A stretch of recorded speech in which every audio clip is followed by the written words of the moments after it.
باب العزل، عزل کا بیان۔ اس باب میں مسئلہ یہ ہے کہ عزل کرنا جائز ہے یا نہیں ہے۔ عزل یہ ہوتا ہے کہ عورت سے صحبت کی جائے، چاہے اپنی بیوی سے یا باندی سے، اور اس طرح کا طریقہ اختیار کیا جائے کہ حمل نہ ٹھہرے۔ مختلف شکلیں اس کی ہو سکتی ہیں، چاہے تو جب انزال کا وقت آئے تو الگ ہو جائے، یا یہ کہ اب بہت سی موانی چیزیں پائی جا رہی ہیں جیسے کنڈوم وغیرہ ہوتے ہیں، ان کا استعمال کرے، تو یہ عزل کہلاتا ہے۔ تو عزل کرنا جائز ہے یا نہیں ہے، تو اس سلسلے میں مسئلہ یاد رکھنا چاہیے کہ بلا وجہ عزل کرنا پسندیدہ نہیں ہے۔ بلا وجہ عزل کرنا پسندیدہ نہیں ہے، بلکہ مکروہ تنزیہی ہے۔ ہاں البتہ اگر عورت کو پریشانی ہو کہ ابھی پہلا بچے کو دودھ پلا رہی ہے، دوسرا بچہ اگر ہو جائے تو بچے کی پیدائش میں پریشانی ہو سکتی ہے، یا عورت کو پریشانی ہو سکتی ہے، یا دودھ میں کمی آ سکتی ہے، تو ان عوارض کی وجہ سے عزل کرنے میں کسی طرح کی کراہیت نہیں ہے۔ البتہ اس لیے عزل کرنا کہ اولاد نہ ہو، یا یہ کہ اگر اولاد ہو جائے گی تو ان کو کہاں سے کھلائے پلائے گا، تو یہ ایسا ہی ہے جیسا کہ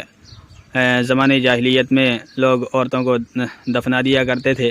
کہ ان کی وجہ سے کہیں ذلت کا سامنا نہ کرنا پڑے۔ تو اگر کوئی اس لیے عزل کرتا ہے کہ تاکہ اولاد نہ ہو، یا یہ کہ ان کا بوجھ اپنے اوپر نہ پڑے، تو یہ ناپسندیدہ اور یہ وعدے خفی ہے۔ حدیث کے اندر اس کو وعدے خفی کہا گیا ہے کہ صحابہ نے پوچھا نبی علیہ الصلوۃ والسلام سے کہ ہم عزل کر سکتے ہیں، تو نبی علیہ الصلوۃ والسلام نے فرمایا کہ یہ وعدے خفی ہے، یعنی جس طرح سے بچے کو زندہ درگور کیا جاتا تھا تو اسی طرح سے یہ بچے کو زندہ درگور کر دینا ہے۔ تو یہ اس روایت میں تو شدت پائی جاتی ہے، جس سے پتہ چلتا ہے کہ عزل کرنا یہ ناجائز اور حرام ہے، لیکن جو دیگر روایات ہیں ان سے بات ثابت ہوتی ہے کہ نبی علیہ الصلوۃ والسلام نے اس مسئلے کے جواب میں نرمی اختیار فرمائی ہے اور کوئی شدید وعید نہیں بیان فرمائی ہے۔ ایک دوسری روایت ہے، صحابہ نے پوچھا کہ ہم عزل کر سکتے ہیں، تو نبی علیہ الصلوۃ والسلام نے فرمایا کہ تم عزل کرو یا نہ کرو، جس بچے کے لیے اللہ تعالیٰ نے پیدا ہونا مقدر کر رکھا ہے وہ بچہ تو پیدا ہو کر ہی رہے گا۔ تو اگر یہ عزل کرنا حرام ہوتا تو نبی علیہ الصلوۃ والسلام اس طرح کی ڈھیل نہ دیتے، بلکہ اس کو حرام کرا دیتے۔ بخاری شریف کے اندر بھی روایت ہے، حضرت جابر فرماتے ہیں کہ ہم عزل کیا کرتے تھے، وہ قرآن اتر رہا تھا، تو صحابہ کرام کا عام معمول عزل کرنے کا تھا، مطلب کسی وجہ سے وہ عزل کیا کرتے تھے، تو اگر عزل کرنا حرام ہوتا تو قرآن کریم میں ممنوع قرار دے دیا جاتا۔ تو یہاں کئی ساری روایتیں آئی ہیں جس میں سب کا خلاصہ یہی ہے کہ صحابہ کرام عزل کیا کرتے تھے۔ تو کسی عذر کی وجہ سے عزل کرنا بلا شبہ جائز ہے، اور بلا عذر کرنا یہ ناپسندیدہ ہے، کیونکہ یہ بچوں کو ضائع کرنا ہے اور یہ بچوں کی ولادت کو روکنا ہے۔ دیکھیں امام محمد فرماتے ہیں کہ ہم کو بتلایا امام مالک نے، اور فرماتے ہیں ہم کو بتلایا سالم نے، ابو النصر نے عامر بن سعد بن ابی وقاص کے حوالے سے، انہوں نے اپنے باپ سعد بن ابی وقاص کے حوالے سے کہ وہ عزل کیا کرتے تھے۔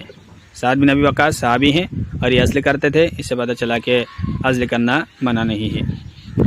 امام محمد فرماتے ہیں ہم کو بتلایا امام مالک نے، اور کہتے ہیں ہم کو بتلایا سالم ابو النصر نے عبد الرحمن بن افلاح کے حوالے سے، جو ابو ایوب انصاری کے مولا ہیں، وہ ابو ایوب انصاری کی ام ولد کے حوالے سے کہ ابو ایوب عزل کیا کرتے تھے۔ ابو ایوب انصاری صحابی ہیں، یہ عزل کرتے تھے، مطلب یہ کہ اس کو ناپسند نہیں سمجھتے تھے۔ امام محمد فرماتے ہیں کہ ہم کو بتلایا امام مالک نے، اور فرماتے ہیں ہم کو بتلایا زمرہ بن سعید مازنی نے حجاج بن عمرو بن غزیہ کے حوالے سے کہ وہ زید بن ثابت کے پاس بیٹھے ہوئے تھے، تو ابن قحط جو یمن والوں میں سے ایک آدمی تھا ان کے پاس آیا، زید بن ثابت کے پاس آیا، تو انہوں نے کہا کہ اے ابو سعید، یہ زید بن ثابت کی کنیت ہے، تو اس آدمی نے کہا اے ابو سعید میرے پاس باندیاں ہیں، ان اندی جواریہ، میرے پاس باندیاں ہیں،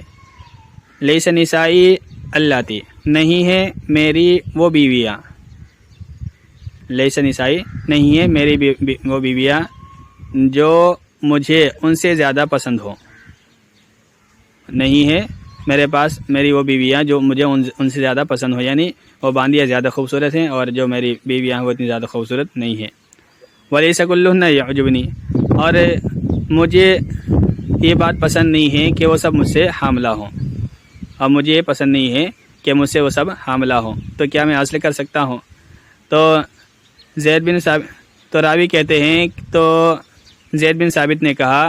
افتہی یا حجاج، اے حجاج ان کو مسئلہ بتاؤ۔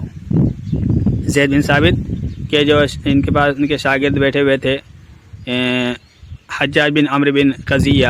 تو زید بن ثابت نے ان سے کہا کہ تم مسئلہ بتاؤ، افتہی یا حجاج، فتویٰ دیجئے یا حجاج۔ تو وہ کہتے ہیں میں نے کہا اللہ آپ کو معاف کرے، ہم آپ کے پاس اس لیے بیٹھتے ہیں تاکہ ہم آپ سے سیکھیں، یعنی آپ کی مجلس میں کے ہوتے ہوئے ہم مسئلہ بتائیں، تو ہم تو آپ کے پاس سیکھنے کے لیے آئے، بتانے کے لیے نہیں آئے ہیں۔ تو زید بن ثابت نے کہا کہ اس کو بتلاؤ، پھر دوبارہ تاکید کی کہ بتلاؤ۔ تو کہتے میں نے کہا ہوا حرثک، وہ تمہاری کھیتی ہے، اگر چاہو تو اس کو پیاسا رکھو، اگر چاہو تو سیراب کر دو۔ تو کھیتی میں جس طرح سے انسان کا اختیار ہوتا ہے، تو چاہے تو پانی ڈالے، چاہے اسی طرح رہنے دے، تو اسی طرح سے جو باندیاں ہیں وہ آدمی کی کھیتیاں ہیں، چاہے تو ان سے وہ حمل تیار کرا لے، چاہے نہ کرائے، اس کی مرضی ہے، یعنی اگر چاہے تو ان سے صحبت ہی نہ کرے تو صحبت ان کا حق نہیں ہے، تو اسی طرح سے جب صحبت حق نہیں ہے تو ان سے بچے جننا یہ بھی عورتوں کا حق نہیں ہے۔ اور یہ حجاج کہتے ہیں کہ میں نے اس کو زید بن ثابت سے سن رکھا تھا، کنت اسمع ذالک من زید، میں نے اس کو زید بن ثابت سے سن رکھا تھا۔ تو زید نے کہا صدقہ، اس نے سچ کہا۔ امام محمد فرماتے ہیں کہ ہم اسے کو اختیار کرتے ہیں کہ عزل میں کوئی حرج نہیں ہے باندیوں سے، عن الامتی باندیوں سے۔ واما الحرۃ، رہی آزاد عورت، تو مناسب نہیں ہے کہ اسے عزل کیا جائے مگر اجازت سے، اجازت سے عزل کیا جا سکتا ہے۔ اس طرح کی صراحت خود نبی علیہ الصلوۃ والسلام نے بھی بیان فرمائی ہے کہ آزاد عورتوں سے ان کی اجازت سے عزل کیا جا سکتا ہے۔ اور جب باندی کسی آدمی کی بیوی ہو، جب باندی کسی آدمی کی بیوی ہو تو مناسب نہیں ہے کہ وہ اسے عزل کرے مگر مولا کی اجازت سے، اور یہ امام ابو حنیفہ رحمۃ اللہ علیہ کا قول ہے۔ جو آزاد عورت کے جو بچے ہوتے ہیں وہ شوہر کے بھی ہوتے ہیں اور اس میں عورت کا بھی حق ہوتا ہے، جبکہ اگر کسی کی باندی ہے، اس نے اپنی باندی کا نکاح کسی دوسرے شخص سے کر دیا، تو جو بچے پیدا ہوں گے وہ مولا کی ملکیت میں جائیں گے، تو وہ نہ تو اس شخص کی کے بچے ہوں گے، نہ وہ آزاد ہوں گے اور نہ ہی باندی کے ہوں گے، بلکہ اس مولا کی ملکیت میں جائیں گے۔ تو اس لیے مولا کا حق ہے اگر چاہے تو اس باندی سے بچے کرائے، چاہے تو وہ منع کر دے، تو مولا کی اجازت سے عزل کیا جا سکتا ہے۔ امام محمد فرماتے ہیں کہ ہم کو بتلایا امام مالک نے، اور فرماتے ہیں ہم کو بتلایا ابن شہاب نے سالم بن عبداللہ کے حوالے سے، انہوں نے عبداللہ بن عمر کے حوالے سے کہ عمر بن خطاب نے فرمایا کہ لوگوں کو کیا ہو گیا ہے، ما بال رجال، لوگوں کی کیا حالت ہے کہ وہ اپنی باندیوں سے عزل کرتے ہیں،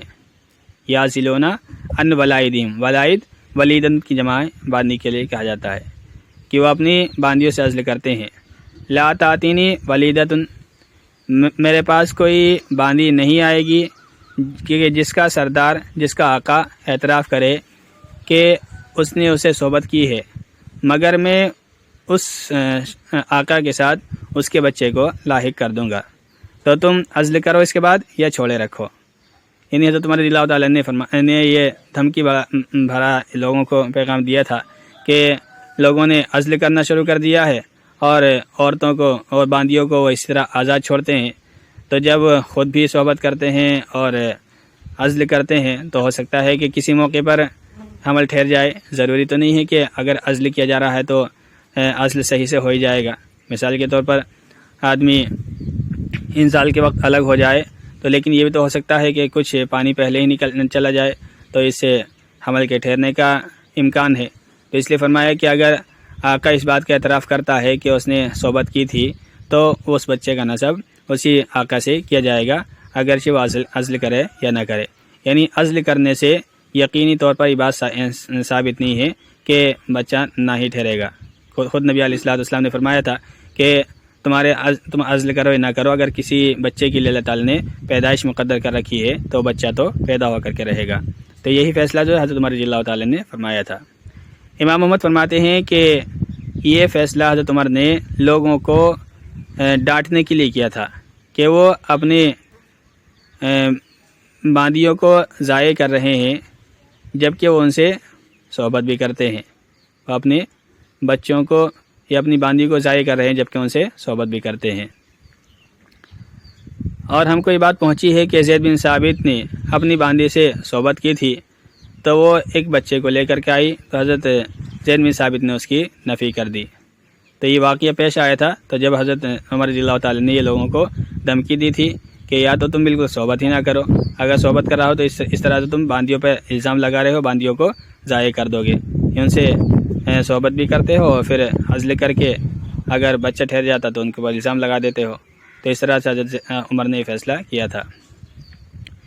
ایک واقعہ خود حضرت عمر کے ساتھ بھی پیش آیا اس طرح کا۔ کہتے ہیں کہ عمر بن خطاب نے اپنی ایک باندی سے صحبت کی تھی تو حملہ ہو گئی، تو حضرت عمر نے کہا اے اللہ، عمر کی آل کے ساتھ اس کو لاحق نہ کر جو ان میں سے نہ ہو۔ یعنی حضرت عمر نے صحبت تو کی تھی لیکن وہی بات ہے کہ خود نے بھی عزل کیا تھا، تو اب عورت حاملہ ہو گئی۔ اب انہیں اسی بات کا ہوا کہ میں نے تو عزل کیا تھا لیکن یہ بچہ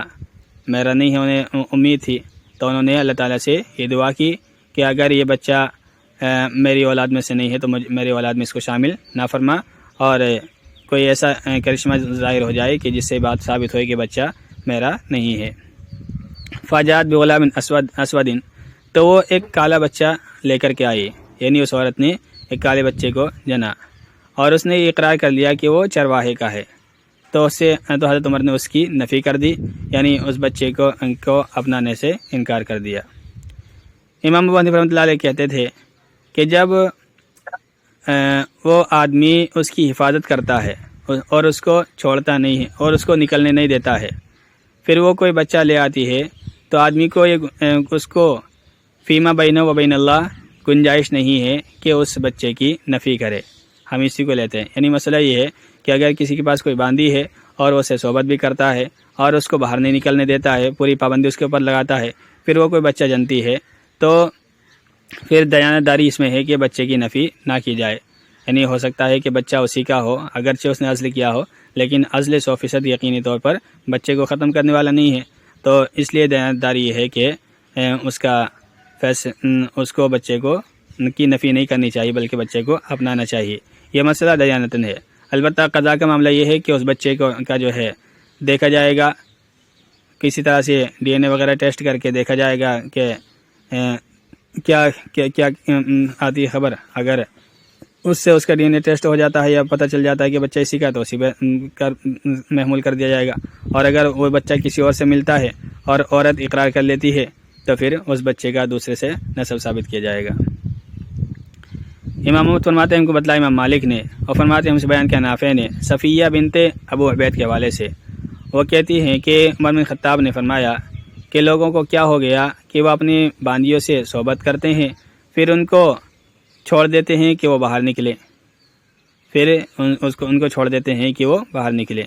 اللہ کی قسم کوئی باندی میرے پاس نہیں آئے گی کہ اس کا سردار یا اس کا آقا اعتراف کرے کہ اس نے اس سے صحبت کی ہے، مگر میں اس کے ساتھ اس کے بچے کو لاحق کر دوں گا، تو تم ان کو چھوڑے رکھو یا روکے رکھو۔ چلیے۔